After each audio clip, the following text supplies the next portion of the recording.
Hello everyone, today I'll show you how to change the miscellaneous settings in Slay the Spire.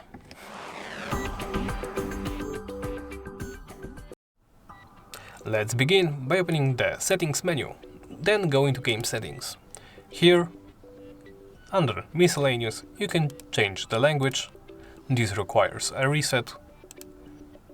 Toggle upload gameplay data. For game balance sake, although I don't think the game is still supported when it comes to balancing, you can enable or disable the long press confirmation and big text. Bigger text requires once again for you to exit the game and launch it once again. I'll leave it as is and hit return and back.